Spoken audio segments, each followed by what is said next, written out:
الحمد لله الذي ابدع الأفلاك والأرضين، والصلاة والسلام على من كان نبيا وآدم بين الماء والطين،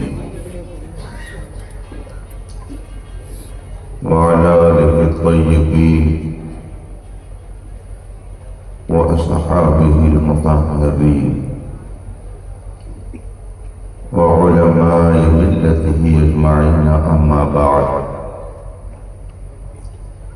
أعوذ بالله من الشيطان الرجيم، بسم الله الرحمن الرحيم، ومن يطع الله ورسوله فقد فاز فوزا عظيما، صدق الله العظيم وصدق رسوله النبي الأمين الكريم، ونحن على ذلك لمن الشاهدين والشاكرين، والحمد لله رب العالمين۔ منبر پاک پر تشریف فرما ارباب علم و دانش، صاحبان فضل و کمال، بالخصوص صاحب سجادہ داماد العالی، حاضرین محترم، السلام علیکم ورحمۃ اللہ تعالی وبرکاتہ۔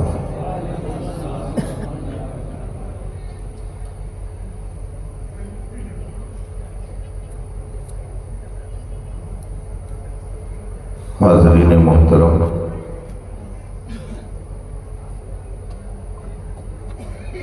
اس وقت ہمارا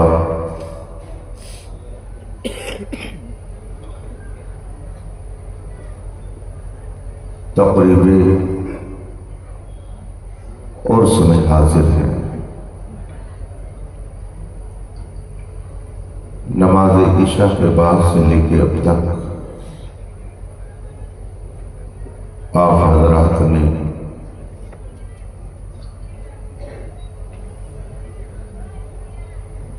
شاندار نعت خوانوں اور شاعروں سے نعتیں سنی،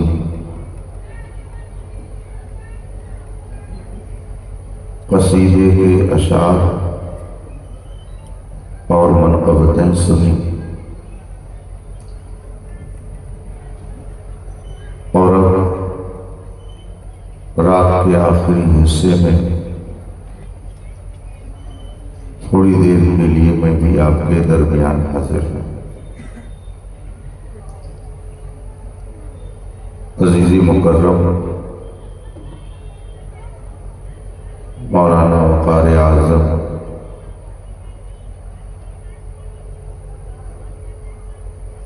زادہ اللہ شرفا و فضلا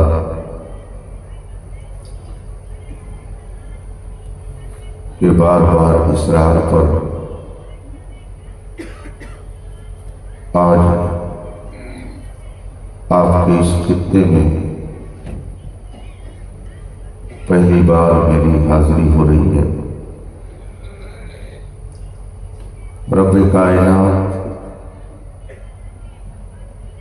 آپ کی اور میری اس پاکیزہ بزم میں شرکت کو شرف قبول عطا فرمائے۔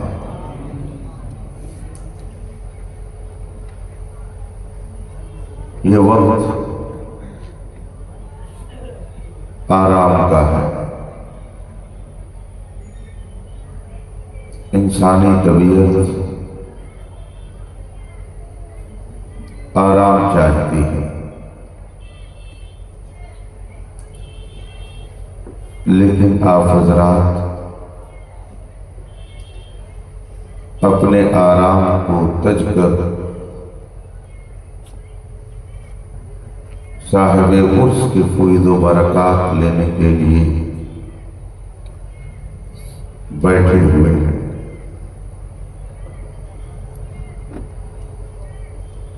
علماء اور شعراء کے اشعار اور بیانات سے اپنے دل و دماغ کو روشن کر رہے ہیں۔ مولا تعالی صاحب عرس کے فیض و برکات سے بھی آپ سب کو مالا مال فرمائے۔ آئیے مصطفیٰ جان رحمت سرور کائنات، فخر موجودات، نبی مکرم شفیع معظم صلی اللہ علیہ وآلہ وصحبہ وسلم کی بارگاہ قدس میں درود و سلام کا نذران عقیدت پیش کریں اور پڑھیں۔ اللہم صلی علی سیدنا و مولانا محمد معدن الجود والکرم والہ کرام اجمعین۔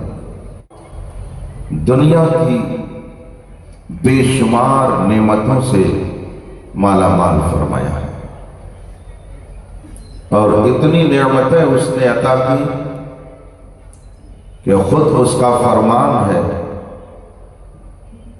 وَإِن تَعُدُّوا نِعْمَةَ اللَّهِ لَا تُحْصُوهَا، اگر تم اس کی نعمتوں کو شمار کرنا چاہو تو شمار نہیں کر سکتے۔ نعمتوں کی بہاریں آپ اپنے ماتھے کی آنکھوں سے دیکھتے رہتے۔ حضرت سیدنا شیخ سعدی